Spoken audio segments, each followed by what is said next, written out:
في المانيا اول ما نزلت دخلت على الاوفيسر عشان بيشوف بقى الفيزا. انت تحسه سواق تريلا سواق تريلا والله. بيختم. قاعد بعدين يفضل يبص لك كده ويبص للباسبور. في بيعه مش عايز الناس تشتريها. لما تروح بلد في اوروبا ليك اكسس على كل اوروبا، والموضوع هيبقى سهل وتقدر تسافر سهل وتشوف كالتشرز كتير سهل. ده مش حقيقي وده مش بيحصل. قولا واحدا كندا.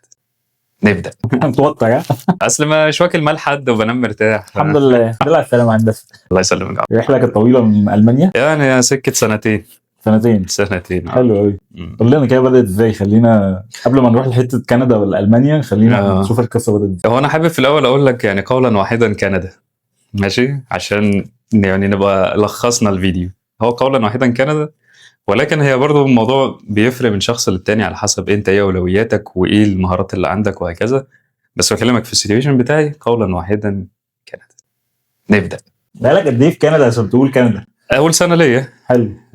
والحمد لله البروجرس ماشي كويس قوي. ما شاء الله. البروجرس ده ما شفتوش في اول فتره ليا في المانيا. حتى في ألمانيا قد ايه؟ انا وصلت المانيا في اول 24. قعدت اولموست سنتين هنا. كنت رايح دراسة؟ كنت رايح دراسه. قدمت على ماجستير هناك والحمد لله الورق مشي. وان بارل كنت مقدم على الاكسبريس انتري ان انا اجي هنا كندا، وتاخروا قوي فقلت خلاص انا مش مركز معاهم، يعني اكنهم مش موجودين. امشي انا في البلان بتاعتي. قدمت في المانيا والحمد لله الورق مشي وسافرت ما شاء الله. اعمل ماجستير هناك والحمد لله. دايما الناس بتتكلم ان هو لا في تخصصات هي اللي ليها وضعها في ألمانيا او ليها وضعها في كندا. الماستر بتاعك كان في ايه وهل ده اثر على ان انت تلاقي شغل ولا لا؟ الماستر بتاعي في الانفورميشن انجينيرنج، شغل موستلي داتا ساينس وماشين ليرنينج وهكذا. هل ده هيفرق معاك في ان انت تلاقي شغل في المانيا؟ مش شرط، حتى لو انت واخد الماسترز من هناك. الماسترز بتاعتي في المانيا كانت بالانجلش، ما كانتش بالالماني. اللغه هي الفاكتور رقم واحد في ان انت تلاقي شغل وتتعايش وتعيش في المانيا. رقم واحد، ما تقدرش تعيش من غير اللغه. وسي 1 يعني الناس تقول لك بي 1، تقول لك معلش اضغط على نفسك واوصل بي 1 وبعدين سافر. تتعب قوي يعني. لو معاك سي 1 مفيش احسن من المانيا تسافر لي. سي 1 الماني يعني عشان الناس تبقى فاهمه. طبعا. بس يعني لما معاك ماستر من المانيا ومعاك بي 1 او بي 2 لا. انا كان معايا بي 1 ومعايا الماسترز من هناك والدنيا مشيتش كويس يعني. على لينكدين انا قدمت على فوق ال 2500 جوب وجالي انترفيوز كتير. معظمهم كان من اول الكول لما بيلاقوا ان انا الالماني بتاعي مش سي 1 بيقولوا لي ظبط الالماني بتاعك وبعدين نعمل انترفيو يبقى اتكلمنا تاني. برضه عشان نعرف هتلاقي ناس كتير بتقول لك طب ما كندا نفس الكلام، هتيجي هنا يقول لك كنديان اكسبيرينس كده. خلينا نشوف، انت قعدت في المانيا سنتين ماستر من هناك. يس. العائق دايما في اللغه. هل لما جيت هنا قابلتك حته الكنديان اكسبيرينس؟ لا خالص.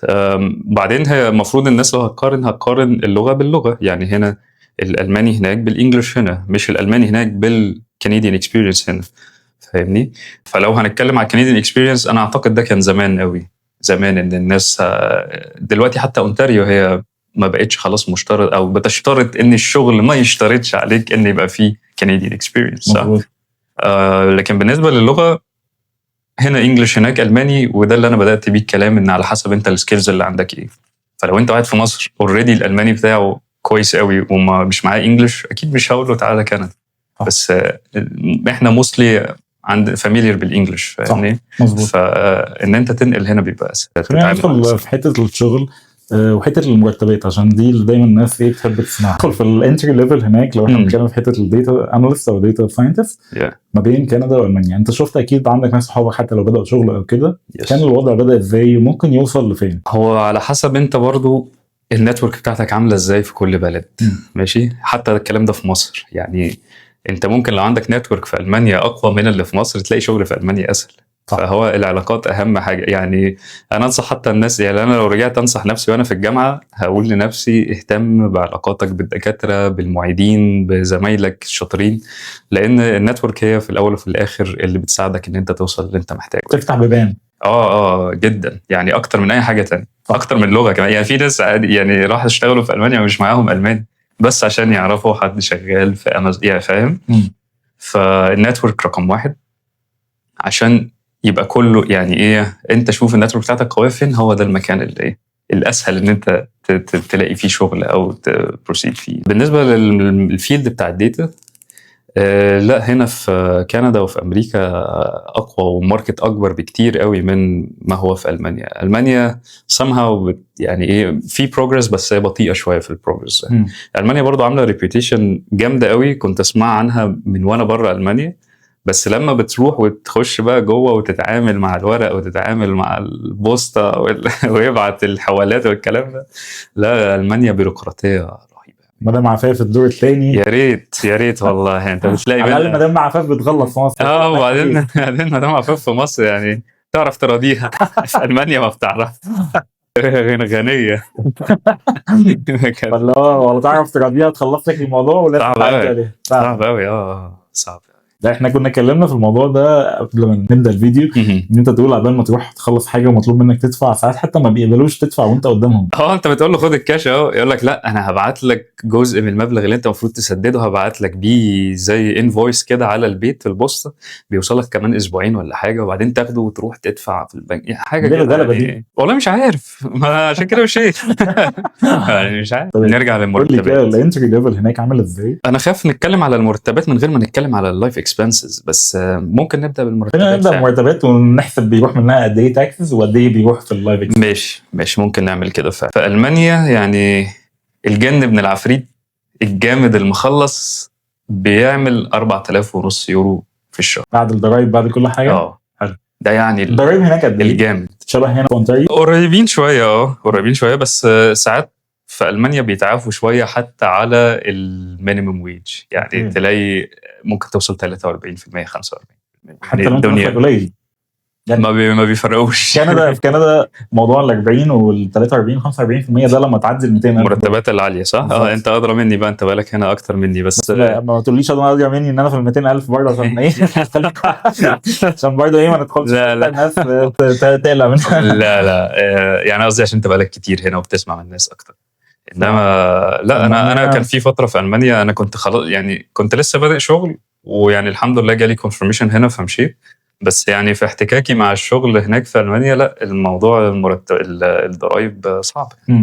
40% حتى لو انت الدخل بتاعك ارقامهم عاليه قوي وكمان يعني انا زي ما قلت لك الجامد قوي بيوصل ل 4.5. ده الجامد ده اللي هو سينيور وبقاله عنده سنين اكسبيرينس معينه فهو وصل لل 4.5 5.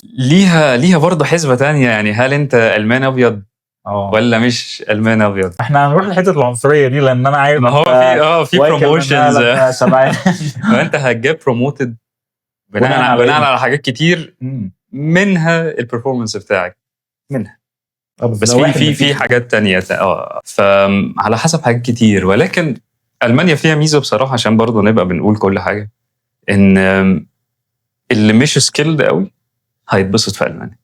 يعني هم هناك بيحاولوا يعملوا زي ايه نورمال ديستريبيوشن، يعني محتاجين عايزين الناس كلها تبقى قريبة من بعض في نفس الايه الليفل يعني. فحتى لو انت مش سكيلد قوي هتبقى مرتاح في الشغل، هيبقى المرتب بتاعك قريب من السكيلد قوي، هيبقى فاهم ازاي؟ حتى الالمان دلوقتي هم مش بيتجهوا بقى الانجينيرنج ووجع الدماغ والدكاتره مش بيتجهوا للشغل اللي هو متعب ده، لان كده مرتبات قريبه. فتلاقيهم بقى فتنس كوتش، تلاقيهم بيعملوا تلاقي انفلونسر بيعمل حاجه يعني، لان كلها محصله بعضها قريب قوي. فانت خلاص انا اوجع دماغي ليه؟ فاهم؟ انا ابن البلد واخد بريفليج هنا كده ده الكاب بتاعهم. احنا برضه عشان ما حدش يصطادنا في الفيديو يقعد يقول لك ده بيقولوا 4.5 بتاع، لا في ناس بتعدي الارقام دي بس برسنتج قليله قوي، وناس بيتنقوا يعني. وحتى البروموشنز دي ناس بتتنقى مش زي كندا. لا خالص يعني هنا يعني مش هندخل قوي في حته المرتبات العاليه هنا، بس الارقام دي متطاوله ومتشايفه وبتبقى عارف ان في ناس بياخدوها حتى في نفس الاورجانيزيشن في ليفلز كتير بياخدوا الارقام دي. حته فوق ال 150,000 فوق ال 200,000 دولار دي مش ارقام مستحيله في كندا، مش مرعبه هنا، هي كومن بتسمعها كتير وبتسمعها الناس كتير خصوصا في الفيلد بتاع الداتا او البانكينج والكلام ده. الارقام دي متعرف عليها. هو خليني انهي النقطه دي بان انا اقول لك الافريج في المانيا. افريج من 2500 ل 3500 يورو في الشهر. ده يعني ده الرينج اللي ضامن معظم الناس فيه. من الرينج ده بقى خلينا نتكلم على الاكسبنس. نتكلم على الاكسبنسيفز بس ثانيه واحده اطلع اقول كلام. دي حاجه بتتعلمها في كندا برضه، انك تبقى شخص ذوق حتى وانت متضايق. ماشي، خلينا نبدا بحاجه كويسه. لالمانيا بوينت كويسه هي الجروسريز. السوبر ماركت في المانيا انت بتروح بتلاقي كواليتي حلوه قوي، تلاقي فرايتي حلوه قوي، الاسعار كويسه. دي حاجه انا افتقدها هنا في تورونتو قوي قوي قوي قوي يعني. جايز عشان في تورونتو معرفش، بس هي الاسعار غاليه يعني. فانت مثلا ممكن تصرف لو انت لوحدك بطولك، وده يعني ده اكتر سيتويشن اقدر ريليت ليه، لان انا كنت لوحدي في المانيا. يعني ممكن تصرف مثلا 150 يورو 200 يورو في الشهر. اوكي، وتجيب حاجه كويسه وفراخ وتجيب لحمه وكل اللي انت محتاجه. ده فعلا رقم قليل مقارنه بهنا. لا الوضع مش كده خالص. بس هو برضه انت 200 يورو ده اللي هو في اضرب في 1.6، فده هتوصل تقريبا يعني 320 صح؟ في كندا. لا في كندا لو انت لوحدك ممكن توصل لحته ال 500 600. ده يعني نسبيا لو انت لوحدك. لو عيله لا ممكن يوصل $1000 مرتاح. لو انت تجيب لحمه وفراخ وكل يوم انت عندك حاجه بروتين او كده، لا يعني رقم $1000 هيبقى متعرف عليه ساعتها. يس فده بيقص برضه جزء كبير من الوقت. طيب خلينا في المانيا عشان انا حاسس اني باخد الناس كل شويه. ادخل على حته السكن. السكن هو طبعا المانيا كبيره برضو، على حسب انت قاعد فين او ناوي تقعد فين، مدينه كبيره ولا مدينه صغيره. انا عشت في الاثنين، عشت في برلين وعشت في مدينه اسمها زيجن. الاثنين لا في فرق كبير، فيعني مش عايزين نعمم ارقام.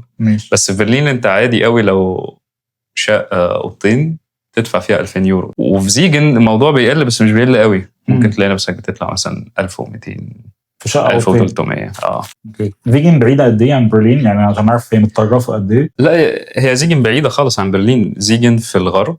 اوكي. وهي بينها وبين كولون ساعه ونص، بينها وبين فرانكفورت ساعتين، فهي في النص بين الاثنين في الغرب. وتعتبر مدينه مش مدينه من المدن اللي فيها شغل وفيها مصانع او فيها شركات كبيره او كده. لا ما راح بس يعيش كده. يعيش وهو قريب من فرانكفورت، فهو فرانكفورت فيها شغل وفيها اوكي. ففي ناس كده ممكن تعيش مثلا في فيجن وتشتغل في فرانكفورت يس اكزاكتلي. هو قطر واحد بياخده ساعتين يكون وصل او ساعه ونص. بس لو هنتكلم على حد رايح ويشتغل في الشركات دي في الاغلب هيعيش في مدينه، هيعيش جنب مش هيبقى عنده الاختيار اللي هو انا برضو عشان الماسترز دي انا في الاخر كنت قادر ان انا اعملها اشتغل اونلاين مع البروفيسور، فكنت قادر اتحرك براحتي يعني. بس مش هتبقى هي دي البريفليج، فعشان برضو ما نبيعش للناس بيع غلط يعني. لو انت رايح هتروح هانوفر او هتروح على مدينه كبيره ان انت تعيش فيها، لا هتدفع جزء كويس من مرتبك. ولو حد بياخد اوضه مثلا كده كام؟ والله عادي، بسمع 800 بسمع 900. الكلام ده من سنتين، فانا مش عارف دلوقتي ايه الاخبار. بس كان رقم مش قليل برضه. انت بتلاقي نفسك تلت المرتب طاير في الايجار، فاهمني؟ ومش هي دي المشكله، بس المشكله ان انت في المانيا عشان يعني حتى لو قررت ان انت تدفع بتلاقي الموضوع كومبيتيتيف قوي عشان تاخد المكان، وتلاقي الشوينجز طوابير عليها، ومش سهل ان انت يعني حتى لو فلوس موجوده المكان برضه مش جارانتيد خالص. هي طبعا يعني دي بتفرق من تجربه لشخص تاني. هنا في كندا مش هقول ان السكن صعب، ولكن في شويه صعوبه ان انت برضه عبال ما تلاقي اي مكان كويس وعبال ما اللاند لورد يقبل والكلام من ده، فشويه الموضوع بيبقى في ريستريكشنز معينه، ولكن مش طوابير، مش بالصعوبات دي يعني. وريسنتلي في كندا الموضوع اسهل. اتوقع انت يعني قابلت ده لما جيت هنا؟ انا شفت الاثنين، شفت وانا بقدم هنا وانا بقدم هنا على مكان اسكن فيه. لا في المانيا اصلا في المانيا اصلا حتى لو فلوس حضرت المكان مش جارانتيد يعني. خلينا بقى ناخد اكتر حته الناس بتتكلم عليها، العنصريه في المانيا. ناخد نفس عريقه كده. العنصريه، المايكرو اجريشن. المانيا للاسف العنصريه فيها عاليه قوي، وما تقدرش تمسكها يعني. ما تقدرش يعني ايه يعني. هيعملوا اكسبشنز الناس ويجوا عليك يقول لك لا احنا محتاجين ننفذ القانون بحذافيره، فاهم؟ سواء في الورق، سواء في الدواء، سواء في المواصلات، كل حاجه. الدرجه دي بتقابلها في كل حاجه كده؟ انا قابلت ده بيرسونلي. قابلت ده في صيدليه مره، الدكتور ما كانش راضي يتكلم انجلش وبيقول لي انا ما بتكلمش غير الماني. طبعا يعني مش عارف درس يعني هو بقى دكتور ازاي، فاهم؟ اكيد يعني الساينس اللي درسه بالانجلش يعني. قابلت ده في عياده قبل كده. قابلت ده في مكتب الاجانب. احنا كفايه ان في المانيا في حاجه اسمها مكتب اجانب، يعني حتى الاسم يعني انا بسمعها بتخض، يعني ايه مكتب اجانب؟ يعني ايه اصلا؟ هو ليه في فرق ما بين اجانب وناس عاديين؟ هو مفيش حاجه اسمها كده اصلا المفروض. يعني المتعارف عليه هنا في كندا، ممكن مش هجيب سيره الخليج قوي في الحته دي، لان هو دي حاجه موجوده في الخليج طول عمره، ان هو في فرق ما بين الوافدين وبين المواطنين وخلاص، ودي الحقيقه عندهم. بس المانيا غريبه، ايه موضوع مكتب اجانب؟ والله يعني هو لو لحد هنا كنا قلنا ماشي، بس المشكله ان مكتب الاجانب ده اللي انا كنت بروحه في زيجن ما كانوش بيتكلموا فيه انجلش، بيتكلموا فيه الماني بس. طب ما انا لو بتكلم الماني ما بقاش اجنبي والماني كويس، يبقى فين الاجانب؟ فاهم؟ فانتوا يا اما تغيروا اسمه يا اما تغيروا اللي شغالين فيه، فاهم؟ فلا بتخش ولازم اجيب معايا حد الماني عشان يترجم للموظف اللي قاعد جوه. طبعا الموظف اللي قاعد جوه ده ماسك الفايل بتاعك، وهو اللي المفروض بيقرر اذا كان هيمدلك الفيزا ولا لا. هنا الستودنت بياخد 3 سنين فيزا، 3 سنين بعد ما يخلص. بالظبط. في المانيا انا بتاخدها سنه و6 شهور، سنه ونص. وما خدتهاش فولي، يعني خدتها 6 شهور وقالوا لي تعالى بعد 6 شهور نجددها لك 6 شهور كمان، بعد 6 شهور نجددها لك 6 شهور فدايما كمان. انت تحت الاستريس ده، هل هيجددوها لي؟ وهل مضطر ترجع تاني فيجن لو انت جالك شغل في مدينه ثانيه؟ لا ساعتها بتنقل مكتب، بتعمل حاجه اسمها اب ميلدونج، وبعدين تعمل ان ميلدونج تاني في المدينه اللي انت رايح تقعد فيها، فالفايل بتاعك بيتنقل هناك. بس دي بروسس بتاخد وقت. وبعدين بيبقى في مشاكل بقى، ان انت 6 شهور في 6 شهور دي بتخليك مش عارف تتحرك قوي، لان اصلا الميعاد انت بتحجزه قبلها بشهرين، فانت بتقعد 4 شهور وبعدين تبعت عشان تحجز ميعاد. فانت مخليك تحت الاستريس اللي هو انا طول الوقت هلاقي حاجه في الوقت ده، مشغول شاغل بالك بحاجات غير اللي المفروض تشغل بالك بيها، ان انت بقى تشتغل كويس، ان انت تتاقلم مع الحياه في المانيا، ان انت تجيت انفولد في السوسايتي معاها. فانت شاغل نفسك بحاجات وواجع دماغك بحاجات المفروض ما توجعش دماغك فيها، بيستهلكوك. مشكله مع ناس معينه موضوع 6 شهور 6 شهور، ولا في ناس ثانيه بتاخدها سنه ونص؟ في ناس بتاخدها سنه ونص. على اساس ايه؟ على اساس الشخص اللي قاعد في مكتب الاجانب، الموظف اللي قاعد في مكتب الاجانب هو ده اللي بيحدد يعني. اوكي، بس ما فيش مقاييس معينه بيحدد عليها، هو بمزاجه؟ بمزاجه. اوكي.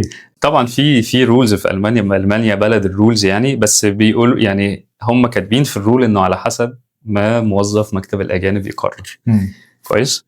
انا عايز اقول لك، انا رحت لهم في مكتب الاجانب معايا كونتراكت شغل، وشغل مش سهل حاجه يعني، في مينتننس، شغل طيارات هليكوبتر، يعني شغل مش حاجه يعني يعني مش حاجه وحشه، مش مينيمم ويج ومش حاجه قليله، مش حاجه مش شغل كاجوال. بالظبط. فالمفروض انا السنه ونص اللي باخدها بعد الدراسه دي، لو لقيت شغل فيها بيحولوا لي الجوب سيكر بيرميت او فيزا البحث عن عمل، بيحولوها لي لاقامه عمل. فانا رحت بالكونتراكت، وبعدين قالوا لي لا انت اوفر كواليفايد على الشغل ده، فانت مش هينفع نديك الورك بيرميت، فانت افضل دور على شغل لحد ما تلاقي شغل احنا شايفين ان انت بتفت فيه. انا مصدوم. فما ادونيش اقامه العمل. انا مصدوم حقيقي. والحمد لله ان عملوا كده عشان اجي كندا. سبحان الله. انا مصدوم حقيقي، لان هنا يعني في ناس دايما برضه بتقعد تقول كندا كمان فيها عنصريه وكلام ده، ولكن اللي انا لمسته هنا صراحه ان العنصريه مش في السيستم.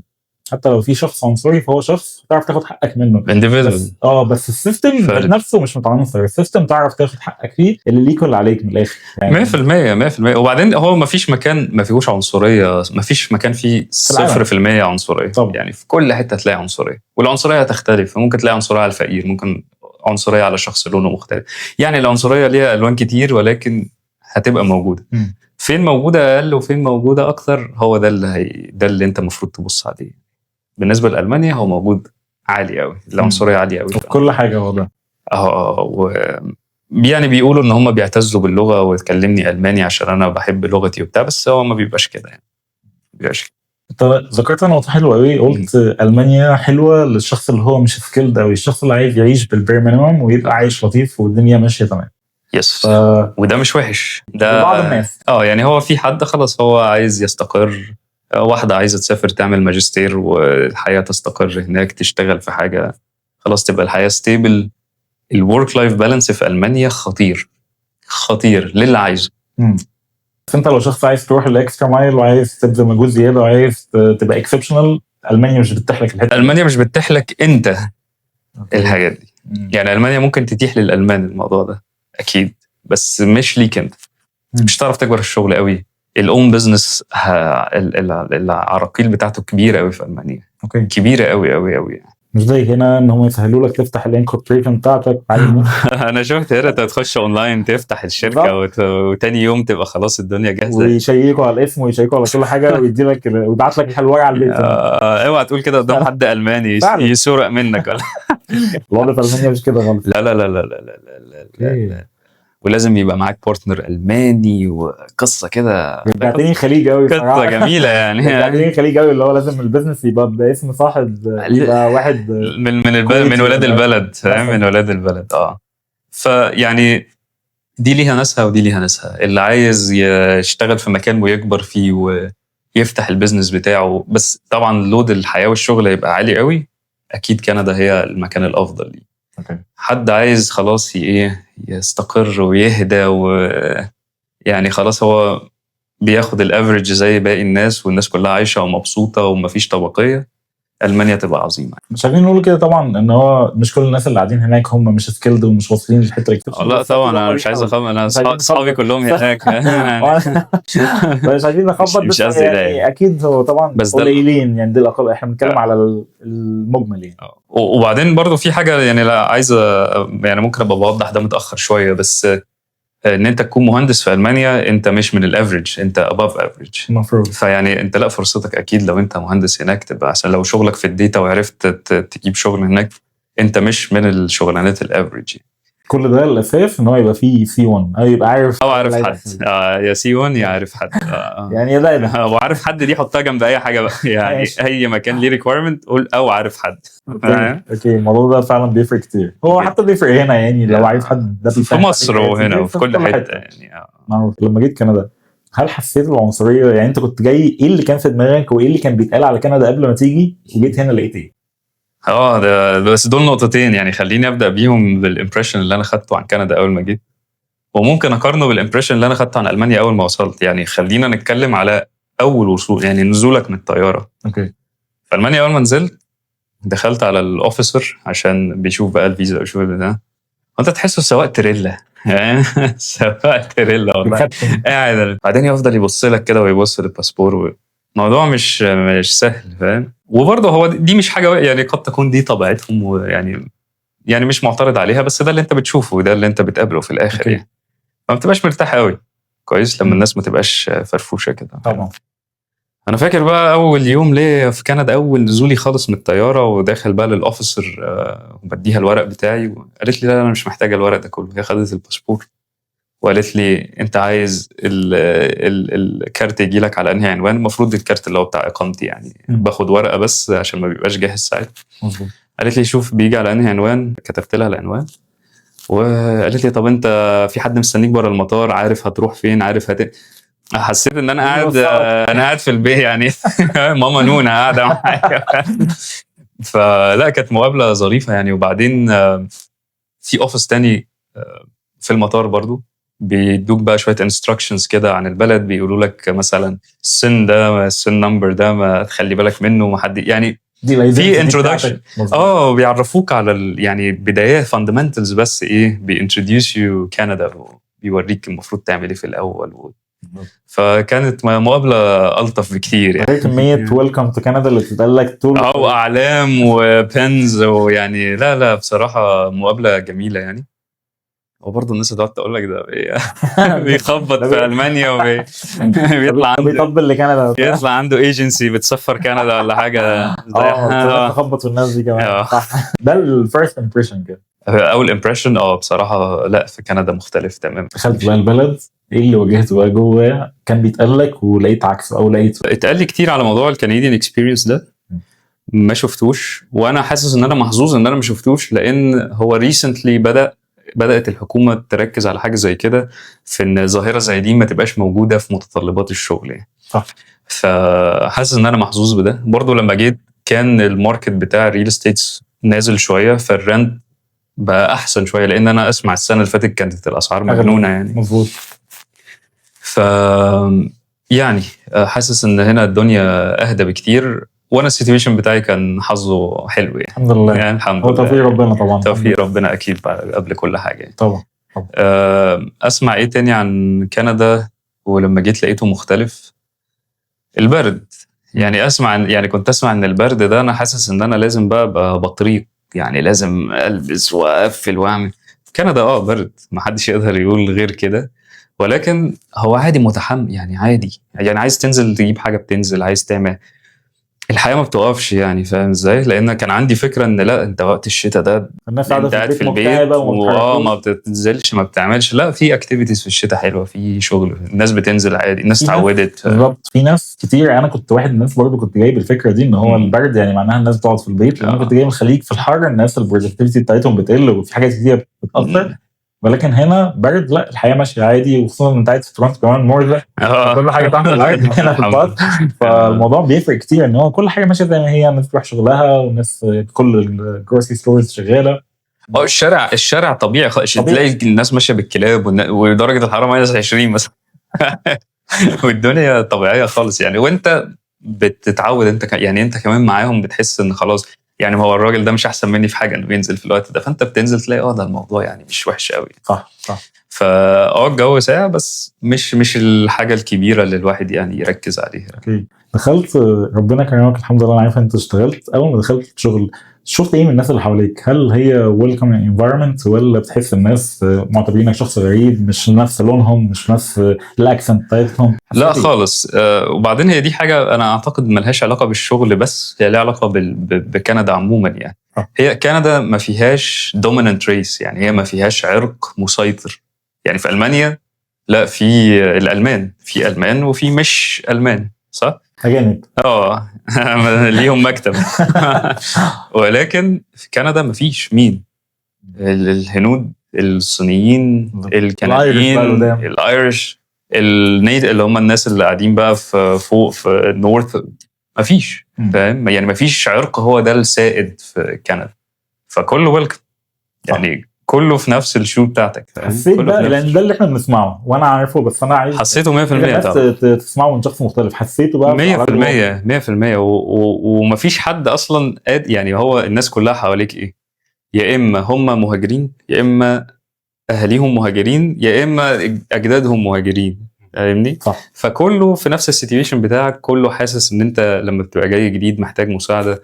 الناس هنا لما بتعرف ان انا ما بقاليش كتير في البلد، يعني يعني زي مصر، ويجيبوا لي اكل ويجيبوا لي شرب ويرحبوا بيا فلا خالص، ما بتشوفش زي اللي بتشوفه في المانيا او اوروبا، يعني ما بتشوفش زي ما بتشوف في اوروبا. انا بحس الكنديين لطاف في التعامل، دافين كده، الناس حتى يعني بتضحك في وشك، ولطاف في التعامل، مختلفين عن يعني بلاد تانية. حته كمان ان انت لما بتعمل هنا حته الاوراق، تخليص ورقك، انا عارف ما زالت في حاجات كتير في كندا بالبوسطه، ولكن هل حسيت ان فيها بيروقراطيه؟ والله انا هقول لك على حاجه وانت احكم، ماشي؟ انا اول ما جيت، اول يوم نزلت فيه خلصت فيه في المطار ورق الاقامه بتاعتي. حلو. وبره المطار في الصاله اللي هي قبل ما تخرج خالص، هي جزء من المطار برضو، بس في الصاله دي خلصت ورق ليه علاقه بالريجستريشن، ده اللي هو الرقم اللي انا اقدر اشتغل بيه، الكيوسك بتاع سيرفيس كندا. ايوه بالظبط، سيرفيس كندا جوه المطار، عاملين حساب الناس اللي جايه مش عايزه تتمشور بره المطار. والغريب ان هو ما بيبقاش زحمه، يعني حتى لو بيبقى زحمه بيبقى عدد قليل، كان قدامي شخص واحد بالظبط.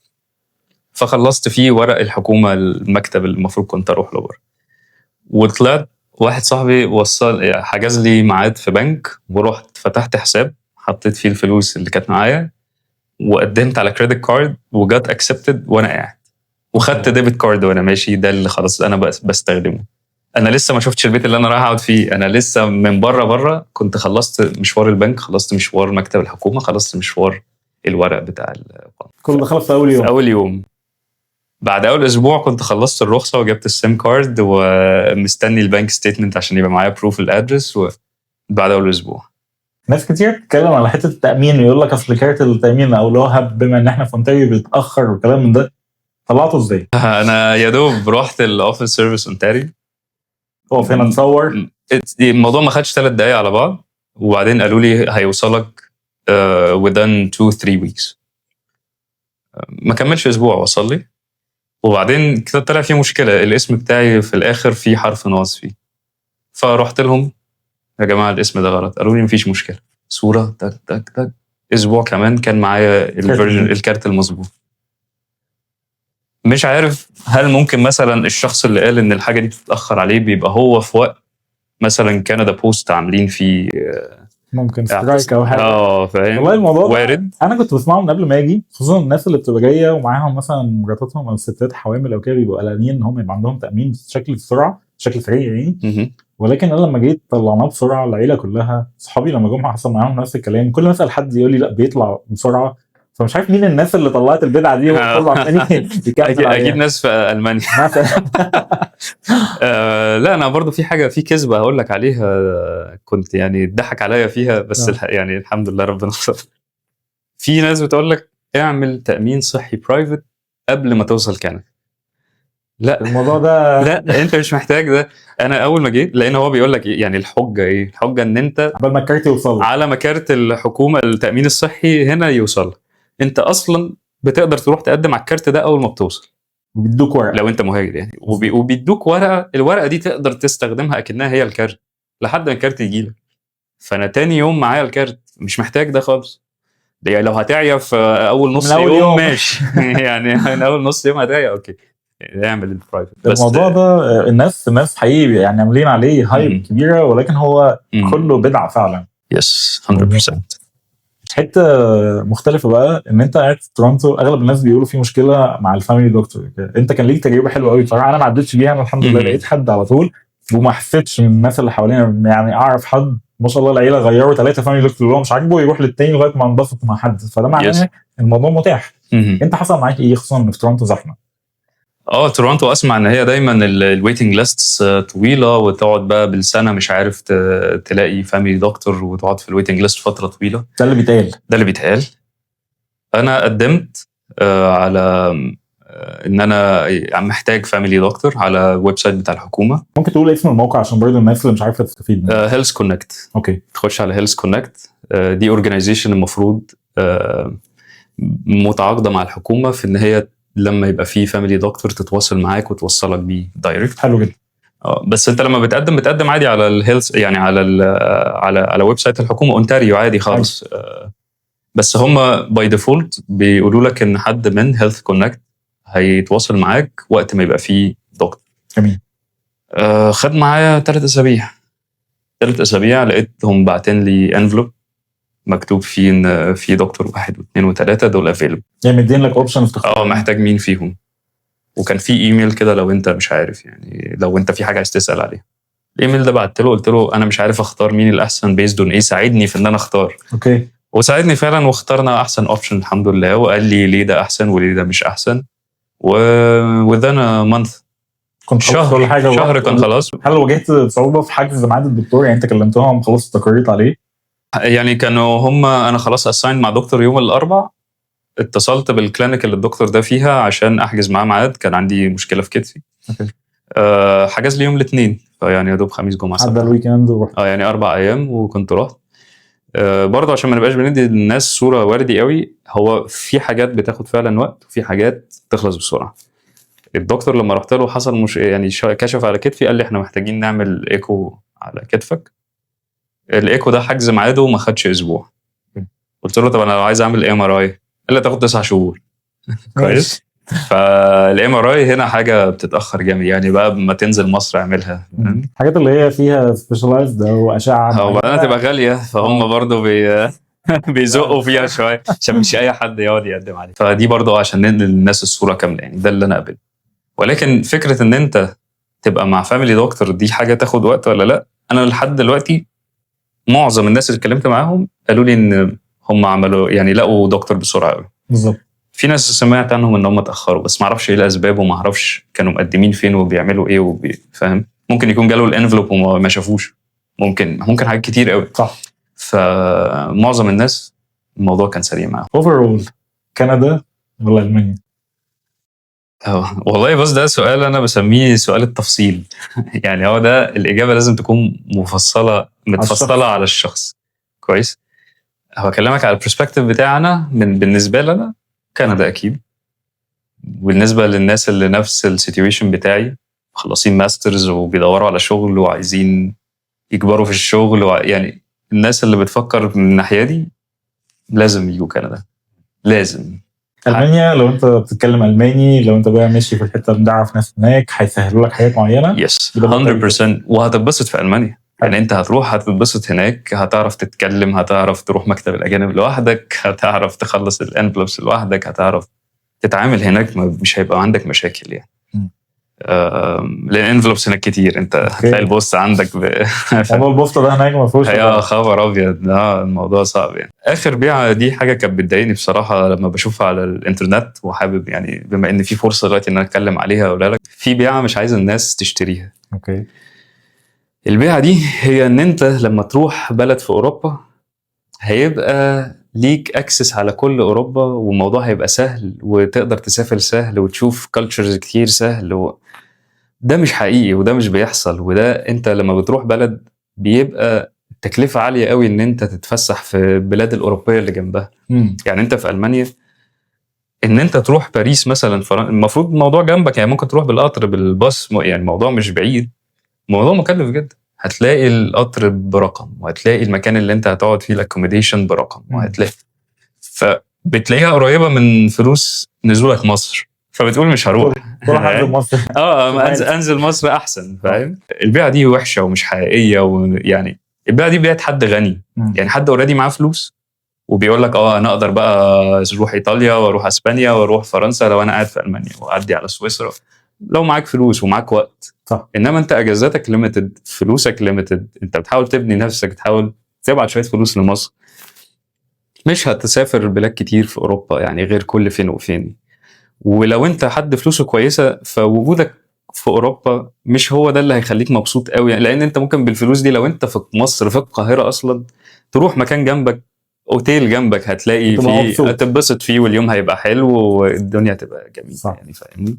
فما تشتروش يا جماعه البيعه دي. لو دي الحاجه اللي بتقنع بيها نفسك ان هو انا ابقى موجود في المكان ده عشان ابقى بسافر وبعمل، لا شيل دي من الحسابات. عايزها بوينت اضافيه تشجع بيها نفسك ان انت تروح المانيا بعد ما تكون خلصت سي 1.